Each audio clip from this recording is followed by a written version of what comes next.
Hello दोस्तों, स्वागत है आप सभी का एक बार फिर से हमारे यूट्यूब चैनल में। हम डिस्कस कर रहे थे कार्डियोवैस्कुलर रिलेटेड टर्मिनोलॉजी, उसी से रिलेटेड एक टॉपिक लेके आए हम, सीरम लिपिड्स। सीरम लिपिड से कार्डियोवैस्कुलर रिलेटेड डिजीज कंडीशन के लिए एक रिस्क फैक्टर बनता है। अगर हम स्पेशली बात करें तो कोरोनरी आर्टरी डिजीज के लिए मोस्ट कॉमन रिस्क फैक्टर बनता है सीरम लिपिड्स। बनता कैसे है? जब इनकी नॉर्मल रेंज से हाई हो जाते हैं। अगर स्पेशली बात करें सीरम लिपिड्स के एग्जांपल की, तो जो कोलेस्ट्रॉल होता है, कोलेस्ट्रॉल का जो रेंज होता है उस रेंज से जब वो हाई हो जाता है तो जो हमारी ब्लड वेसल्स होती है उनकी जो इनर मोस्ट लेयर होती है, एंडोथेलियम होती है, वहाँ पे धीरे धीरे डिपॉजिट होने लगते हैं और आर्टरी को नैरो करने लगते हैं। और एक कंडीशन ऐसे आती है कि वहाँ पे थ्रोम्बस बना देते हैं, प्लग फॉर्मेशन करके आगे की तरफ जो भी ब्लड फ्लो होता है उसको ये ब्लॉक कर देते हैं। तो ये डायरेक्टली डिजीज़ कंडीशन कोज करते हैं, समटाइम इनडायरेक्टली डिजीज़ कंडीशन कौन कोज करते हैं। तो हम इस लेक्चर में यही जानने की कोशिश करेंगे कि सीरम लिपिड्स होते क्या है, देन इसके टाइप्स क्या होते हैं, नॉर्मल रेंज कितने होते हैं।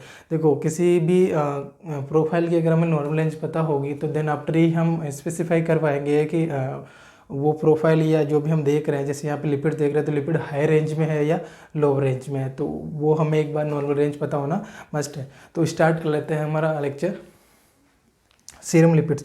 अच्छा, सीरम लिपिड्स की अगर मैं बात करूँ तो सीरम लिपिड क्या होता है? सीरम लिपिड एक प्रकार से फैट ही है जो हम खाने में फूड के थ्रू इंजेस्ट करते हैं, सेचूरेटेड फैट और अनसेचूरेटेड फैट, जो कि हमारे जीआई सिस्टम के थ्रू अब्जॉर्ब होके लीवर के पास जाता है, देन वहाँ पे मेटाबोलाइज का जो फंक्शन होता है वो होके वापस सीरम में आता है और एक नॉर्मल लेवल में हमारी बॉडी में फंक्शन करता है। देखो, लिपिड है दैट मीन्स ये नहीं है कि वो उनका कुछ नेगेटिव फीडबैक ही है, वो गुड फंक्शन भी करते हैं हमारी बॉडी में, बहुत सारा अच्छा काम भी करते हैं, उसकी वजह से हमारे बॉडी का नॉर्मल हेल्थी लिविंग रहता है। बट जब वो रेंज से हाई हो जाते हैं देन आफ्टर वो हमारी बॉडी के लिए हार्मफुल होते हैं, तो वही हम देख लेते हैं। तो स्टार्ट करते हैं हमारा लेक्चर, सीरम लिपिड। तो सीरम लिपिड मैंने बता दिया, जो हमारे सीरम, हमारे ब्लड में जो फैट प्रेजेंट होते हैं उनको हम सीरम लिपिड बोलते हैं। इनके टाइप्स होते हैं, अच्छा टाइप्स इनकी स्ट्रक्चर के आधार पे कि कौन कितने फैटी एसिड इनमें है, कौन कौन सा कंपोजिशन है, किस प्रकार की इनकी डेंसिटी है, उस आधार पर इनके अलग अलग टाइप्स है, जो कि हम केमिस्ट्री वाली क्लासों में डिटेल से डिस्कस करेंगे। अभी जस्ट हम जानने की कोशिश करेंगे कि इनका नॉर्मल रेंज कितना होता है और कौन कौन से इनके टाइप्स है। तो स्टार्ट करते हैं हमारा लेक्चर। सबसे पहले हमारे सामने है VLDL। अगर VLDL की फुल फॉर्म की बात करें तो VLDL का पूरा नाम होता है वेरी लो डेंसिटी लिपोप्रोटीन। मैं यहाँ पे जस्ट शॉर्टली लिख देता हूँ, वेरी लो डेंसिटी मीन्स घनत्व, जो कि हमने फिजिक्स में पढ़ा है, लिपोप्रोटीन, जिसका डेंसिटी बहुत कम होता है, लिपोप्रोटीन। अच्छा, लिपोप्रोटीन क्यों बोला? क्योंकि देखो, लिपिड से डायरेक्टली फ्लूइड में सॉल्युबल नहीं होते। अगर हम बाहर भी एक्सपेरिमेंट करके देखें तो हम ऑयल अगर वाटर में डालते हैं तो वो इनसॉल्युबल होता है, ऑयल वाटर के साथ सॉल्युबल नहीं होता। तो उसी प्रकार हमारे बॉडी में भी है, ब्लड भी एक प्रकार से फ्लूइड है, तो उसमें लिपिड से सॉल्युबल नहीं होते, तो वो प्रोटीन के साथ कंबाइंड होके उसके साथ मिल के उसके बाद में अपना फंक्शन करते हैं, ट्रांसपोर्टेशन का काम करते हैं। तो लिपोप्रोटीन, लिपिड प्लस प्रोटीन दोनों मिलके वर्ड बना है लिपोप्रोटीन। तो एक जस्ट सिंपली आपको याद रखना। तो VLDL क्या होता है? Very low density lipoprotein. Detail की बातें हैं हम बाद में डिस्कस करेंगे, अभी जस्ट हम इनका नॉर्मल लेवल जानने की कोशिश करते हैं कि वेरी लो डेंसिटी लिपोप्रोटीन का नॉर्मल लेवल क्या होता है। तो देखो, वेरी लो डेंसिटी लिपोप्रोटीन बहुत कम देखने को मिलता है, क्योंकि ये बाद में कन्वर्ट हो जाता है लो डेंसिटी लिपोप्रोटीन की तरफ। लेकिन हम एक बार इसका लेवल भी देख लेते हैं, तो इसका नॉर्मल होता है लेस देन 30 mg/dl। 30 mg/dl से कम होता है वो ही एक नॉर्मल रेंज होती है। अगर इससे हायर हो गया देन आफ्टर ये हाई कंडीशन की तरफ चला जाएगा, जो कि एक डिजीज फैक्टर बन के आता है।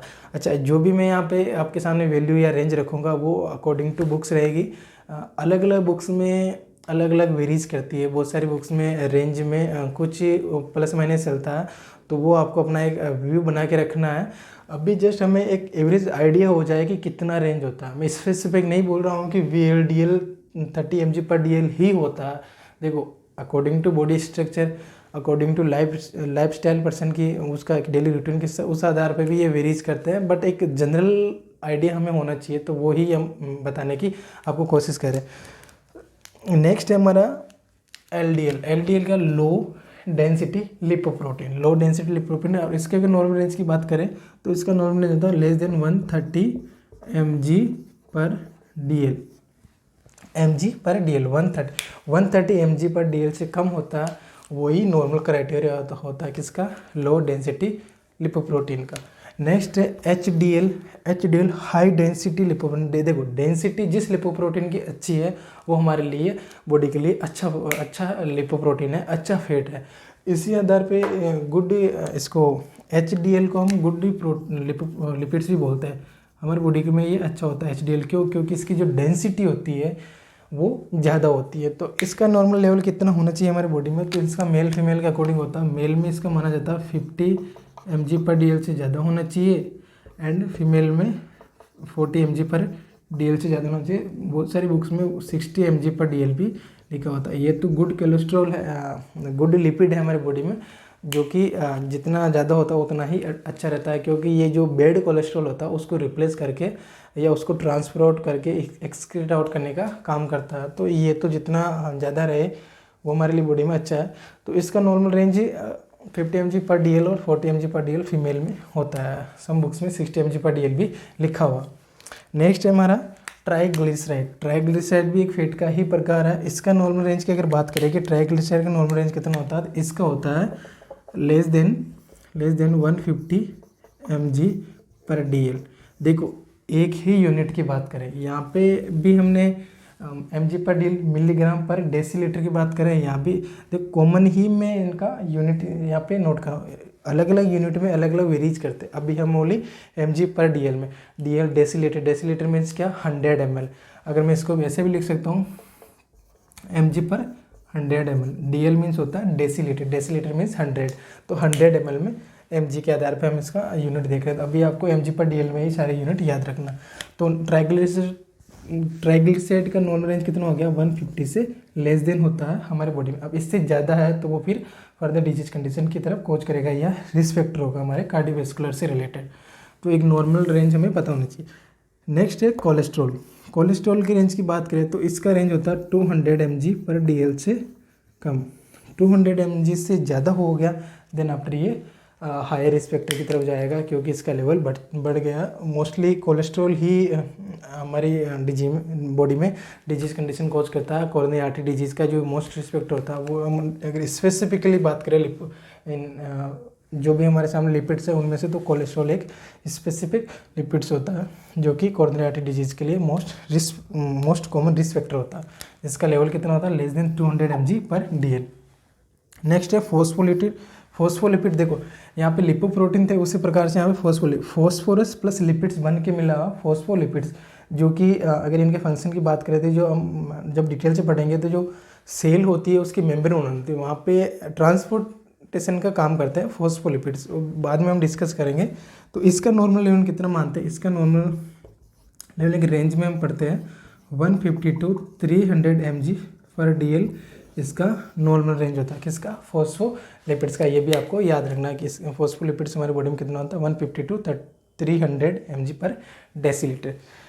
एंड लास्ट वन रेशियो निकालते हैं। ये रेशियो ये इंडिकेशन देता है कि जितना ज़्यादा रेशियो ज़्यादा रहेगा उतना ही रिस्क फैक्टर ज़्यादा बढ़ेगा। दैट मीन्स कि डिजीज कंडीशन की जो संभावना है वो ज़्यादा रहेगा। जितना रेशियो कम रहेगा उतना ही संभावनाएं कम रहेगी। तो रेशियो, नॉर्मल रेशियो की अगर हम बात करें कि कोलेस्ट्रॉल और एचडीएल का, देखो इन दोनों का क्यों देख रहे हैं, क्योंकि कोलेस्ट्रॉल है एक क्या है, एक बैड फैट है, बैड लिपिड का टाइप है, और ये एक गुड लिपिड है।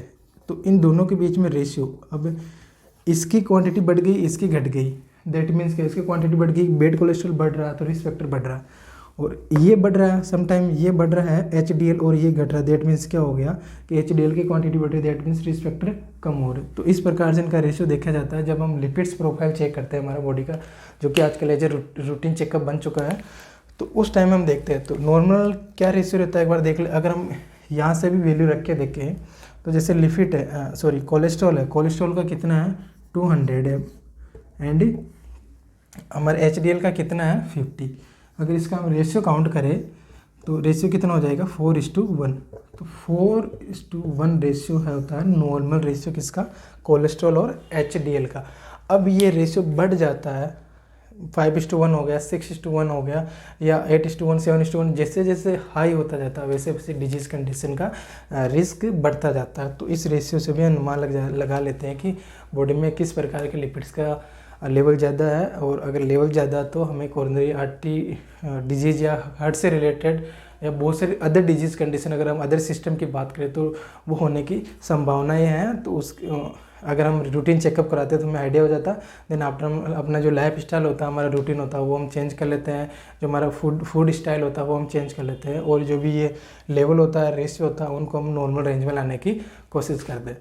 तो ये हमारा एक छोटा सा लेक्चर था सीरम लिपिड से रिगार्डिंग। जस्ट इनकी रेंज के बारे में याद रखना, अभी पूरा डिटेल से बायोकेमिस्ट्री की तरह अभी नहीं याद रखना, बस आपको कौन कौन से लिपिड्स होते हैं, देन इनका नॉर्मल रेंज क्या होता है अकॉर्डिंग टू बुक्स, वो आपको एक रेंज में याद रखना है।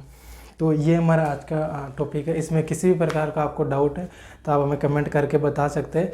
बने रहिए हमारे यूट्यूब चैनल में। Thank you so much.